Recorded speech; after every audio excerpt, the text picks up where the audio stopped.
is in the back room, Miss Prentice. I put it away with the old file. Well, his gross average is between 25 and 30,000 a year. He's been a client for 15 years. Well, if he wants the records looked up, look them up. After all, we're his accountants. Yes, I'll be here till train time tomorrow. Oh, shudder to think of the confusion I'll have to clean up when I get back. Now, you're sure you'll have this finished by tonight? I would like to have everything packed before I go to bed. I'll finish it, Miss Burroughs. I've never failed one of my ladies yet. And I think you have a very pretty wardrobe to take to the Green Mountains. I'll bet there won't be a girl at the writers' conference better dressed. A girl. Sometimes I think of myself as a girl. I used to read these advertisements when I was a girl.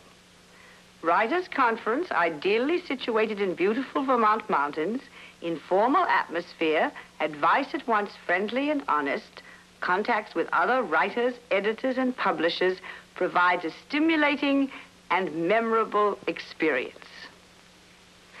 And each year I'd think, next year I'll do it. And this year I'm doing it. Well, I'm glad. The talent for writing is God-given, Miss Burroughs, and you have it. You certainly have it. Well, that's sweet of you to say so, Mrs. Trimmingham. Oh, I loved your book. It was beautiful. I cried when I read it. Well, I wish the publishers agreed with you. You know what I think? I think the people who sent it back never even read it. If they had, they've been on their knees begging you to let them publish it. Now, would you just turn around a little?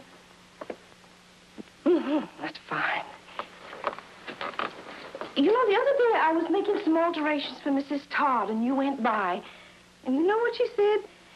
She said she could never understand why you never married Todd Stillman. That was 10 years ago. But he still likes you, Miss Burroughs. If you've noticed, he's never married. Well, I'll get this sewed up in a couple of hours and press it, and you can pack it. She said that if you had married Todd Stillman, you'd have one of the richest farms in the county, and then you wouldn't have to worry about being a writer. I don't worry about being a writer. I am a writer.